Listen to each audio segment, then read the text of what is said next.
Good morning class, good afternoon sir, good evening. हाँ एकदम सब। चलिए देखते हैं हम लोग हिस्ट्री में। शॉर्ट नोट वाला आप लोग की बहुत शिकायत थी, तो हम आज एक काम किए हैं, शॉर्ट नोट बना दिए हैं, आप लोग को अपलोड भी कर दिए हैं। चलिए तो जो हम कल पढ़ाए थे उसको एक बार दोबारा रिवाइंड कर देते हैं। मगध में शासन करने वाले 16 महाजनपदों में सबसे बड़ा महाजनपद था मगध महाजनपद। उस पर टोटल राजवंशों ने शासन किया था 7 शतकर्त्री का हसीन मशूकसा, हरियंग वंश, शिशुनाग वंश, नंद वंश, मौर्य वंश, शुंग वंश, कर्णव वंश, सातवाहन वंश। इसमें सबसे महत्वपूर्ण कौन सा था? शुंग वंश था, मौर्य वंश था। तो चलिए हम इसके बारे में देखते हैं। ऐतिहासिक रूप में देखेंगे तो मगध पर, महाभारत काल देखेंगे तो मगध पर बृहद्रथ वंश था, जिसका शासक बृहद्रथ था। संस्थापक उसके बेटे का नाम जरासंध था। जरासंध का किला का नाम था राजगीर। भीम ने युद्ध में मल्ल युद्ध हुआ था। हालांकि ये आप महाभारत में पढ़े होंगे जरासंध वगैरह के बारे में। इतिहास में अगर देखेंगे तो मगध पर पहला वंश हरियंक वंश था। संस्थापक बिंबिसार था। बिंबिसार ने राजधानी किसे बनाया था? राजगीर को। विस्तार करने के लिए वैवाहिक संबंध स्थापित किया था। प्रथम बौद्ध संगीति अजात शत्रु के समय न हुआ जी यहाँ पे। चलिए अब आगे देखते हैं। आक्रमण यहाँ कहाँ किया था? वैशाली में। इसके वैद्य का नाम क्या था? जीवक। बेटा का नाम अजात शत्रु। शासक 12 वर्षों तक रहा। हत्या किसने कर दिया? अजात शत्रु। आगे बढ़ते हैं, अगला देखते हैं। बिंबिसार बिंबिसार ने अपने जीवक वैद्य को भेजा था इलाज करने के लिए। अगला राजा आया था अजात शत्रु। अजात शत्रु ने किसे मारा था? अजात शत्रु ने किसे मारा था बताइए? अपने पिता की हत्या करने वाला कौन था? अजात शत्रु। अपने पिता का हत्या करने के कारण इसे पितृहंता कहा जाता है। क्या कहा जाता है? पितृहंता।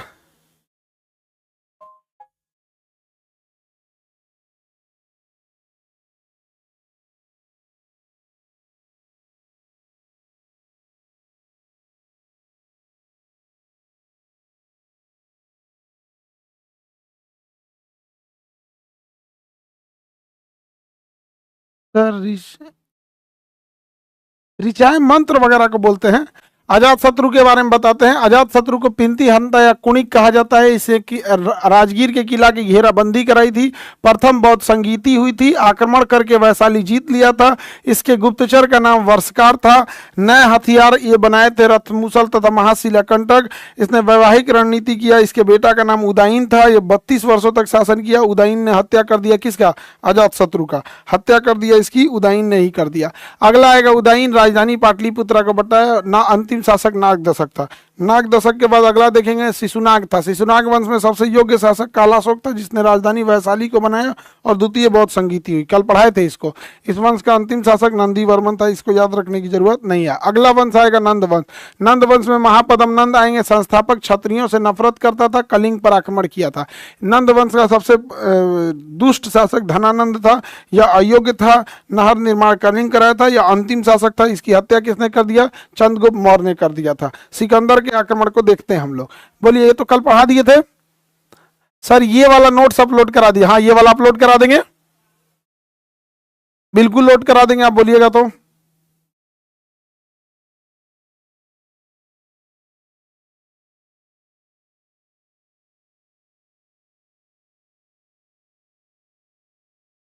किसी को दिक्कत हो तो बोलो।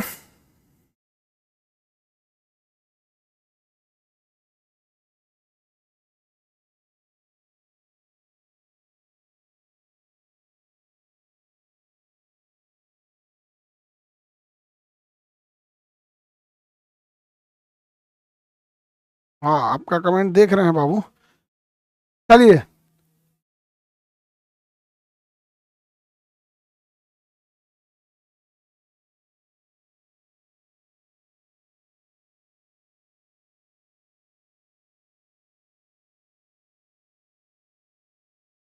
सर अरे बाबू तो बोलते चलोगे तब तक। बाबू ये क्रैश कोर्स है, इसमें फास्ट तो चलेंगे ही। क्रैश कोर्स का मतलब ही क्या होता है? जल्दी खत्म करने वाला कोर्स। क्रैश कोर्स जल्दी ही कह रहा है कि फाउंडेशन करना है। फाउंडेशन के लिए फाउंडेशन में जाएंगे, उसमें आराम से बताएंगे। चलिए सिकंदर का आक्रमण देखते हैं। सिकंदर का नाम क्या था? एलेक्जेंडर द ग्रेट या एलेक्जेंडर निकेटर कहते हैं। इसके पिता का नाम फिलिप था। इसकी पत्नी का नाम रेक्सोना था। इसका देश का नाम मैसिडोनिया था। भाषा इसकी मकदूनिया थी। नौसेना प्रमुख का नाम नियारकस था। जल सेना प्रमुख थल सेना होना चाहिए, जल सेना नहीं। यहाँ पे क्या होना चाहिए? थल सेना। जल सेना नहीं था, थल सेना था। थल सेना प्रमुख का नाम सेल्यूकस निकेटर था। मृत्यु 323 में कहाँ हो गई थी? बेबीलोन में हुआ था। सिकंदर के आक्रमण के समय मगध का राजा का नाम क्या था? धनानंद था। सिकंदर की अधीनता स्वीकार करने वाला भारत का पहला राजा कौन था? आम्भिक था। सिकंदर से लड़ने वाला भारत का पहला राजा पोरस था। पोरस से युद्ध हुआ 326 ईसा पूर्व। कहाँ युद्ध हुआ? झेलम नदी के किनारे युद्ध हुआ। ये हम कल पढ़ाए थे, ये हम कल पढ़ा दिए थे। हम बस रिवीजन के लिए आगे बढ़ रहे हैं अब पहले, क्योंकि हम आपको पढ़ा दिए मौर्य वंश के बारे में। किसके बारे में बाबू? मौर्य वंश में।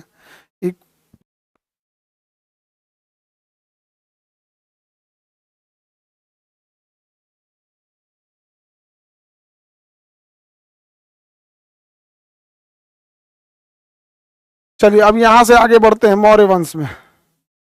कहाँ चलते बाबू? मौर्य वंश में। देखो चलिए मौर्य वंश में जूम कर दीजिए सर, बिल्कुल जूम कर दिए, देखिए जूम कर दिए।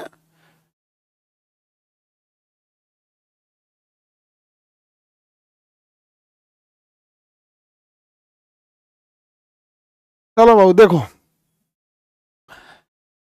चंद्रगुप्त मौर्य, मौर्य वंश के संस्थापक चंद्रगुप्त मौर्य क्या थे? संस्थापक। इनका जन्म कब हुआ? 345। ये जन्म याद रखने की जरूरत नहीं है। राज्याभिषेक 332, इसको भी याद रखने की जरूरत नहीं कब राज्याभिषेक हुआ।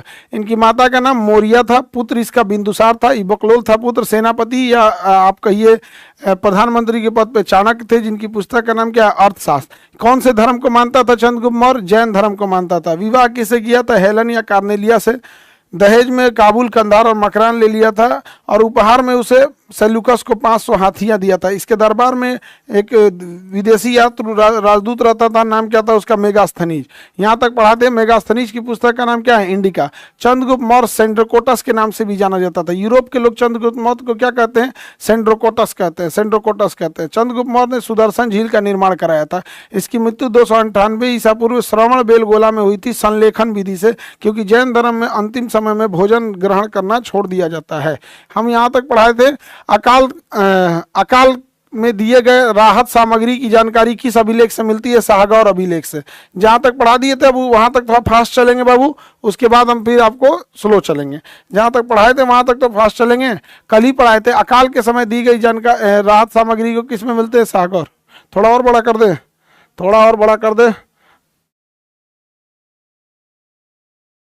चलो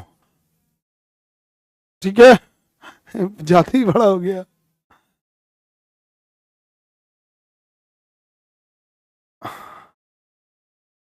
चलिए देखिए, अकाल के समय दी गई राहत की जानकारी किसमें है? सागौर अभिलेख से मिलती है। किस अभिलेख से मिलती है? सागौर अभिलेख से मिलती है, सागौर अभिलेख से। अगला देखते हैं, चंद्रगुप्त मौर्य का पश्चिमी विस्तार की जानकारी जूनागढ़ अभिलेख से मिलती है। बताइए जूनागढ़ अभिलेख में किस झील की चर्चा है? सुदर्शन झील की चर्चा है।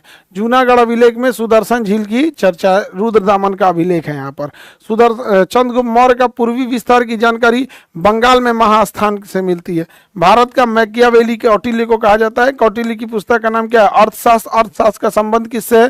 राजनीति से। इसमें कितने लेसन है? 15 लेसन है। अर्थशास्त्र में टोटल लेसन की संख्या कितने हैं? 15। इसने राजा बनने के लिए 7 गुणों की चर्चा किया है, जिसे कहते हैं राजा का सप्तांग सिद्धांत। यहां से क्वेश्चन आएगा बाबू, समझो ध्यान से। चंद्रगुप्त मौर्य के दरबार में सबसे प्रमुख विद्वान चाणक्य रहते थे। चाणक्य की पुस्तक का नाम है अर्थशास्त्र। चाणक्य की पुस्तक का नाम क्या है? अर्थशास्त्र पुस्तक का नाम है। और चाणक्य की पुस्तक अर्थशास्त्र में टोटल 15 लेसन है, जिसे हम अधिकरण कहते हैं। 15 लेसन है, जिसे हम क्या कहते हैं? अधिकरण कहते हैं।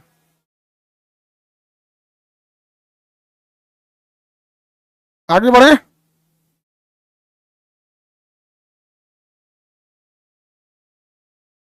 टोटल कितने अधिकरण है? अर्थशास्त्र में कितने अधिकरण है? वेरी गुड, 15 अधिकरण। अर्थशास्त्र का संबंध राजनीति से या अर्थशास्त्र है? अर्थशास्त्र का संबंध राजनीति से या अर्थशास्त्र है? ठीक है, राजनीति से है। आगे बढ़ते हैं। अर्थशास्त्र में राजा बनने के लिए कितने गुण दिए गए हैं? अर्थशास्त्र में राजा के लिए कितने गुण दिए गए हैं?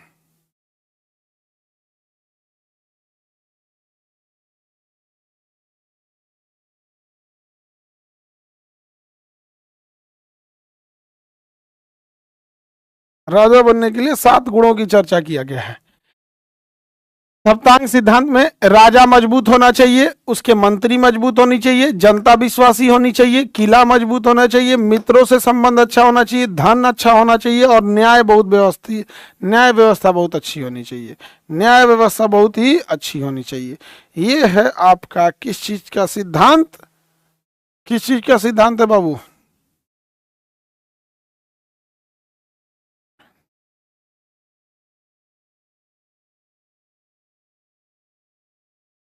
राजा के सप्तांग सिद्धांत, राजा बनने के लिए सिद्धांत। इसके बाद इसका बेटा आएगा बिंदुसार।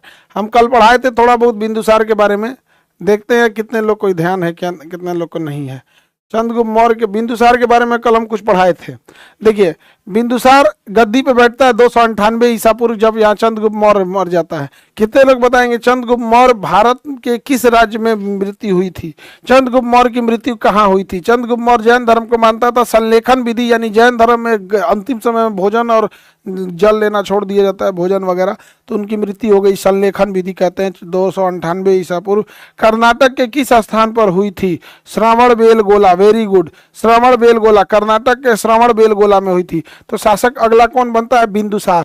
पूरा बकलोल शासक था। इसके बारे में कहा जाता था कि यह एक योग्य पिता का पुत्र था और योग्य पुत्र का पिता था, बैल था और किसी काम का नहीं था। इसे अमित्र घात कहा जाता है। आजीवक संप्रदाय को मानता था। 16 राजाओं का विजेता तारानाथ ने कहा था,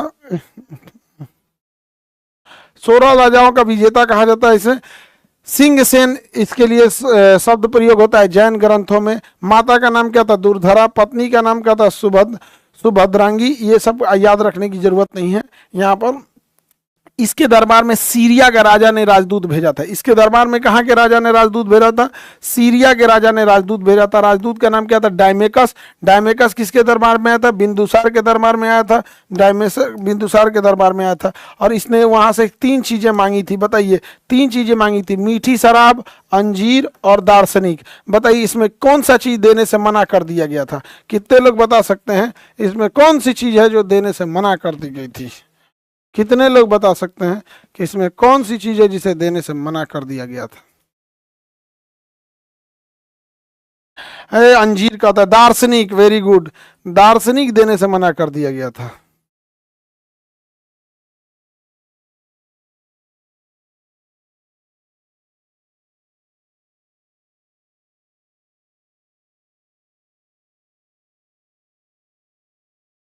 दार्शनिक देने से मना कर दिया गया था।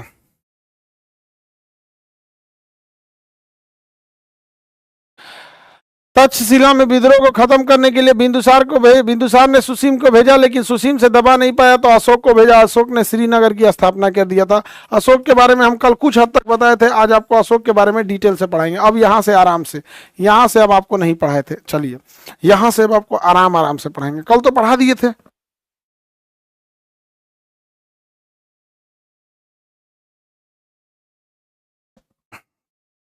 चलिए रेडी हैं आप? रेडी हैं? रेडी हैं? रेडी हैं आप सब?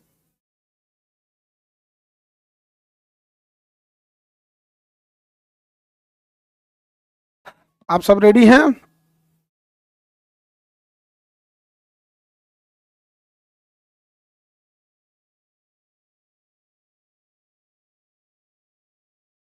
यस सर, हम लोग रेडी हैं। ठीक है, रेडी हैं तो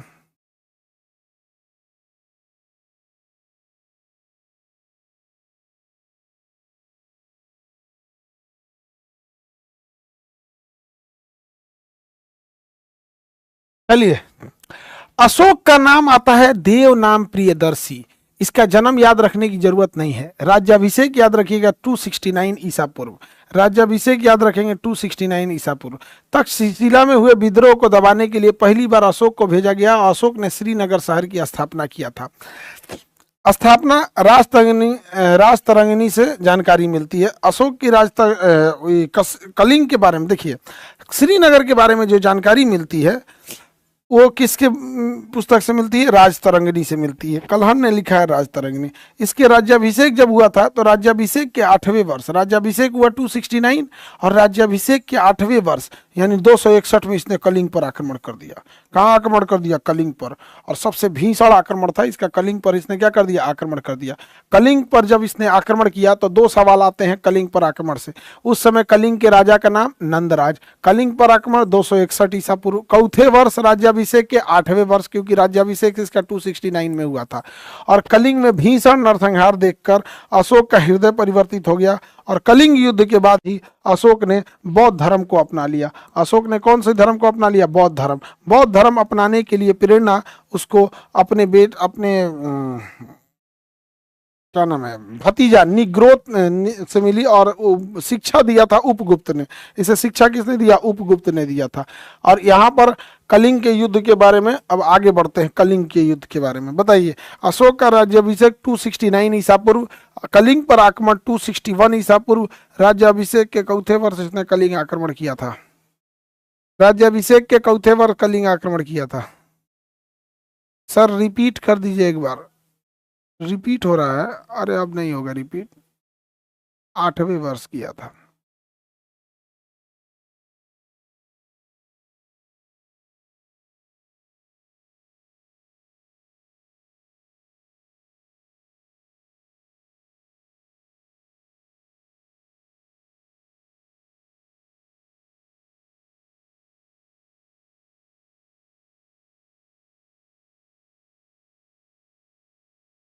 वेरी गुड।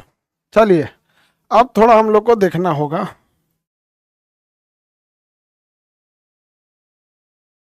यहां देखिए अशोक के बारे में डिटेल से। अशोक को पत्थरों पर अभिलेख लिखने की प्रेरणा ईरान के शासक डेरियस से मिली थी। भारत में सर्वप्रथम अभिलेख का प्रचलन अशोक ने किया था। हालांकि अशोक को अभिलेख लिखने की प्रेरणा किससे मिली थी? डेरियस से मिली थी। अशोक के शिलालेख की खोज अलग अलग लोगों ने किया था, लेकिन पढ़ने के लिए सबसे पहले किसने किया था? जेम्स प्रिंसेप ने। अशोक के शिलालेख को पढ़ने में सफलता किसे मिली थी? जेम्स प्रिंसेप को। भारत में सबसे पहले शिलालेख लिखवाने वाला शासक का नाम क्या था? अशोक। अशोक को यह प्रेरणा ईरान के शासक डेरियस से मिली थी। अशोक के अभिलेखों को पढ़ने में सबसे पहली सफलता जेम्स प्रिंसेप को मिली थी। अशोक ने जो अभिलेख लिखे हैं उसमें ज्यादातर की भाषा जो है ब्राह्मणी लिपि में। कौन सी लिपि में? ब्राह्मी लिपि में। अशोक के अभिलेख किस लिपि में लिखे गए हैं? अशोक के अभिलेख ब्राह्मी लिपि में लिखे गए हैं। अशोक के जो अभिलेख लिखे गए हैं वो ब्राह्मी लिपि में लिखे गए हैं। चलिए तब आगे बढ़ते हैं। हम लोग आपसे सवाल पूछते हैं, देखते हैं बता पाते हैं कि नहीं। तो पहले उससे पहले हम दिखा ले। हालांकि खरोष्टी लिपि, अरमाइड लिपि और ग्रीक लिपि में भी है, लेकिन अशोक का सर्वाधिक अभिलेख ब्राह्मी लिपि में मिला है। अशोक का सर्वाधिक अभिलेख ब्राह्मी लिपि में मिला है। अशोक के सर्वाधिक अभिलेख ब्राह्मी लिपि में मिला है। अशोक बहुत दानवीर था। अशोक के पिता का नाम क्या था? तो अशोक के पिता का नाम था बिंदुसार। और बिंदुसार जैन धर्म को नहीं मानता था। बिंदुसार मानता था आजीवक संप्रदाय को। बिंदुसार मानता था आजीवक संप्रदाय को। अर्थात अशोक के पिता का नाम था बिंदुसार और अशोक ने अपने पिता बिंदुसार के लिए आजीवक संप्रदाय के भक्तों को बराबर की पहाड़ी, गया नवादा के पास एक जगह है, गया के पास बराबर की पहाड़ी में 4 गुफाओं का निर्माण कराकर और आजीवक संप्रदाय के भक्तों को दे दिया।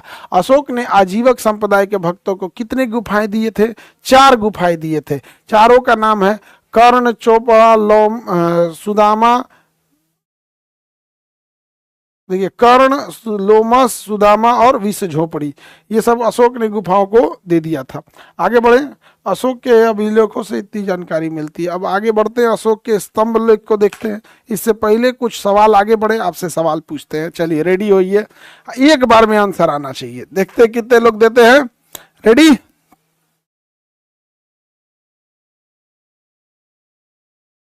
रेडी हैं तो चलिए।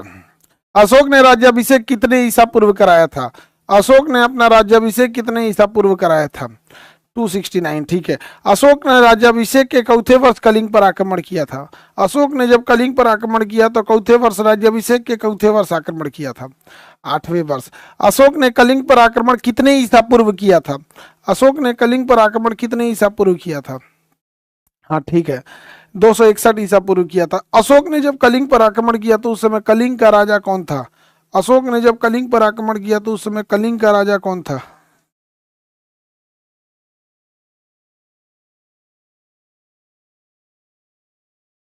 नंदराज। कलिंग का राजा था नंदराज। इसकी जानकारी हाथी गुफा अभिलेख से, खारबेल की हाथी गुफा अभिलेख से मिलती है। नंदराज था यहाँ पे। अशोक भारत में पहला हृदय परिवर्तित हो गया। भारत में सबसे पहले अभिलेख लिखने की प्रारंभ अशोक ने किया था और जिसे पढ़ने की शुरुआत जेम्स प्रिंसेप ने किया था। कितने लोग बता सकते हैं कि अशोक को शिलालेख लिखने की प्रेरणा ईरान के किस शासक से मिली थी? अशोक को शिलालेख लिखने की प्रेरणा ईरान के किस शासक से मिली थी? डेरियस। डेरियस से मिली थी, वाह, डेरियस से मिली थी, डेरियस। चलिए अब अशोक के हम आगे के शिलालेखों को चर्चा करेंगे, उससे पहले हम लोग आगे बढ़ते हैं। देखिए अशोक के 7 स्तंभों में देखते हैं प्रयाग स्तंभ। देखिए ये कौशाम्बी के पास था प्रयाग स्तंभ। इसे अकबर ने कहाँ लेके चलाया? इलाहाबाद में लेके चलाया।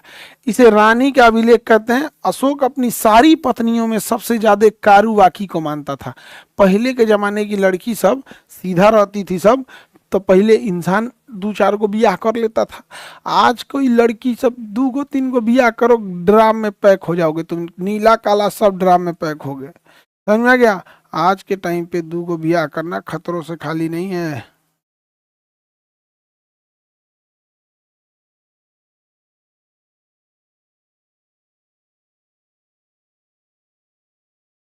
अशोक की सबसे फेवरेट पत्नी का नाम था कारुबाकी। बहुत अच्छी थी, बहुत दान दक्षिणा देती थी।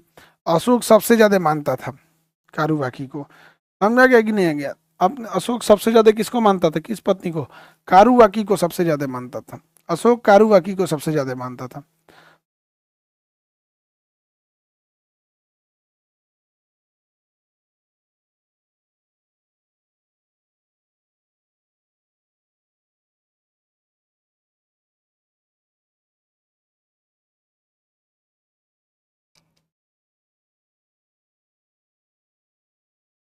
देखिए अशोक का जो कौशाम्बी अभिलेख था उसे प्रयागराज कौन लाया था? अकबर।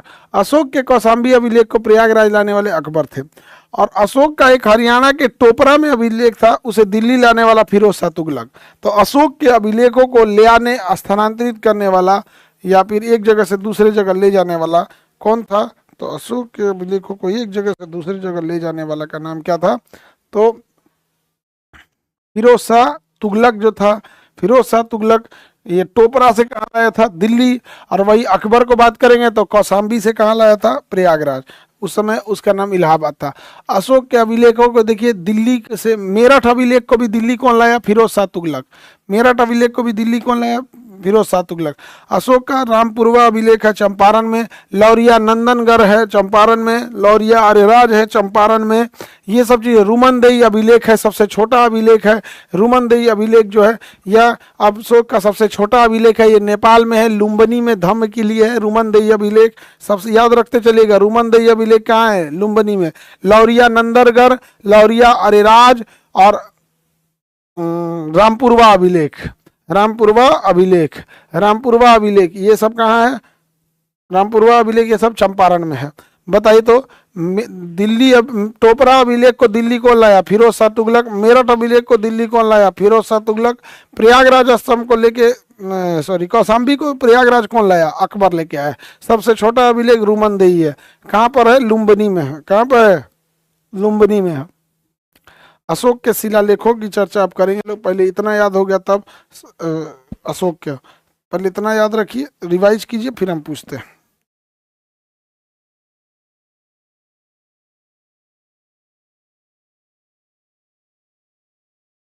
देखिए फटाफट हम पूछते हैं।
चलिए बताएंगे। अशोक को अभिलेख लिखने की प्रेरणा ईरान के किस शासक से मिली? अशोक को अभिलेख लिखने की प्रेरणा ईरान के किस शासक से मिली? अशोक का सबसे छोटा अभिलेख रुमनदेही अभिलेख कहां है?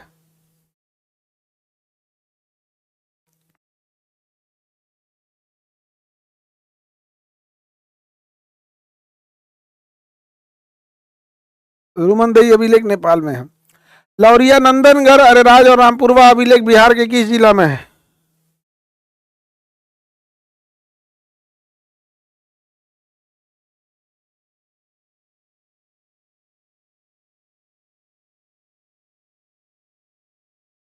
मेरठ अभिलेख को तथा टोपरा अभिलेख को दिल्ली लाने वाला कौन था?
अशोक की फेवरेट पत्नी, अशोक अशोक की फेवरेट पत्नी, अशोक की फेवरेट पत्नी का नाम कारुबाकी था। कलिंग युद्ध राज्याभिषेक के चौथे वर्ष हुआ था? कलिंग युद्ध राज्याभिषेक के चौथे वर्ष हुआ था?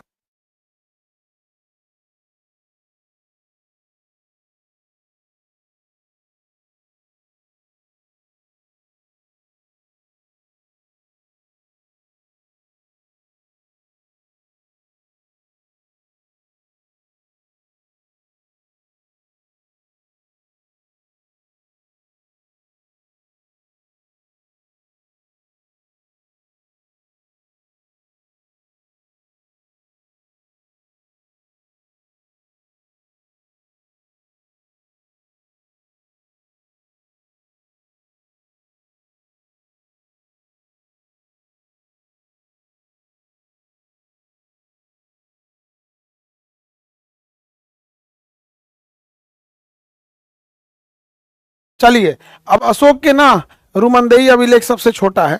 अशोक ने एक 14 शिलालेखों का एक ग्रुप बनाया था।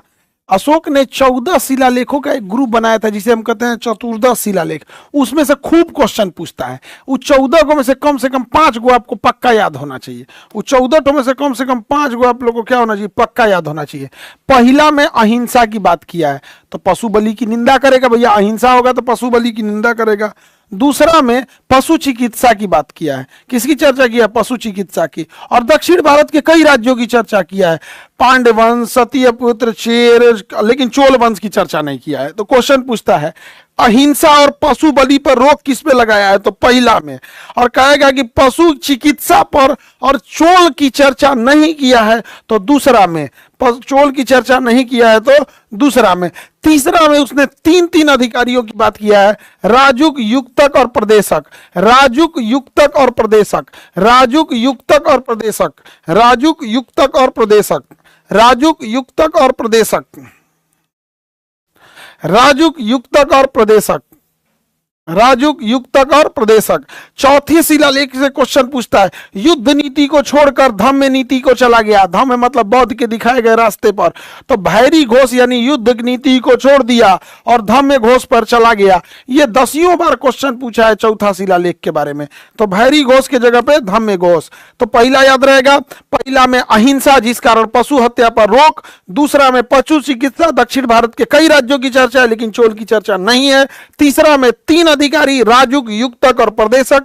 चौथा की बात करिएगा तो चौथा में उसने भैरी घोष की जगह धम्म घोष की स्थापना किया है, भैरी घोष की जगह धम्म घोष की स्थापना किया है। राजुक, युक्तक और प्रदेशक जैसे तीन अधिकारियों की चर्चा है प्रदेशक में। वर्तमान में राजुक को ही हम लोग डीएम कहते हैं। उस समय डीएम यानी डिस्ट्रिक्ट मजिस्ट्रेट के पद पर राजुक रहता था। उस समय डिस्ट्रिक्ट मजिस्ट्रेट के पद पर राजुक रहता था। उस समय डिस्ट्रिक्ट मजिस्ट्रेट के पद पर राजुक रहता था। राजुक, डिस्ट्रिक्ट मजिस्ट्रेट के पद पर राजुक रहता था।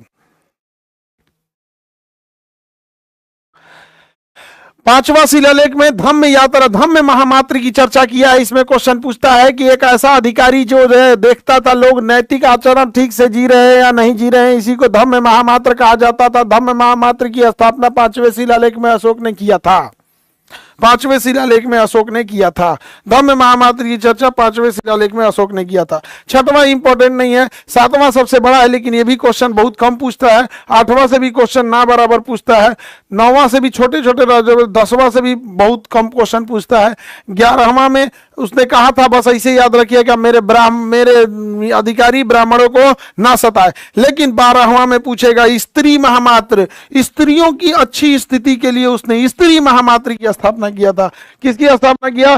स्त्री महामात्र की स्थापना कर दिया था। स्त्रियों की अच्छी सुविधा के लिए इसने स्त्री महामात्र की स्थापना किया था। स्त्री महामात्र की स्थापना किया था। वही आप पांचवें शिलालेख में देखेंगे तो धम्म महामात्र, और अगर देखेंगे 12वें शिलालेख में तो 12वें शिलालेख में देखेंगे तो स्त्री महामात्र की चर्चा किया। और 13वां शिलालेख है जिसमें कलिंग की जानकारी दिया है। 13वां शिलालेख में कलिंग की जानकारी दिया गया है। यानी आपको याद रखना है, पहला शिलालेख, दूसरा, तीसरा, चौथा, पांचवा, पांचवा के बाद 12 और 13। पहला में बताएंगे आप लोग क्या क्या होगा, फटाफट हमको बताना चालू कीजिए, आंसर दीजिए। पहला में कहा है अहिंसा नहीं करना है, जिस कारण पशु की हत्या पर रोक है।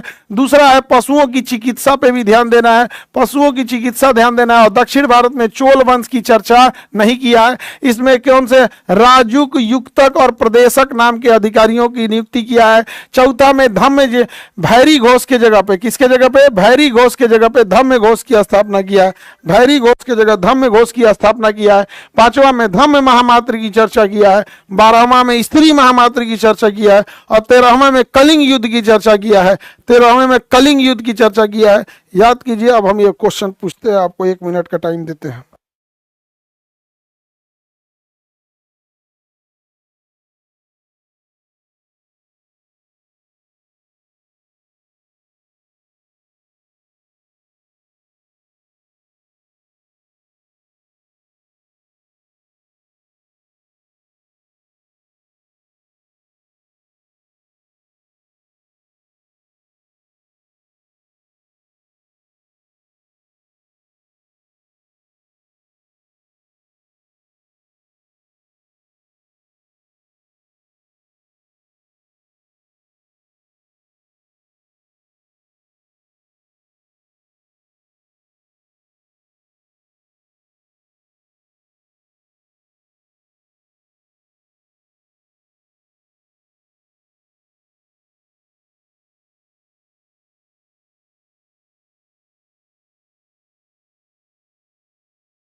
मैथ की क्लास कब से लगेगी? मैथ की क्लास भी बहुत जल्दी लगेगी। रेडी है सर, पूछ लीजिए। स्त्री महामात्र की चर्चा किसमें है?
कलिंग युद्ध की जानकारी, ठीक है साउंड ही कट गया था, जा गड़बड़ा गया।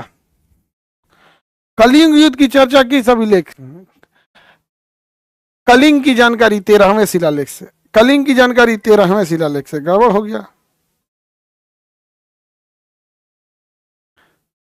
स्त्री महामात्र की चर्चा 12, धम्म महामात्र की चर्चा किस शिलालेख में, धम्म महामात्र की चर्चा धम्म महामात्र 5 में था। भैरी घोष की जगह धम्म घोष, भैरी घोष की जगह धम्म घोष।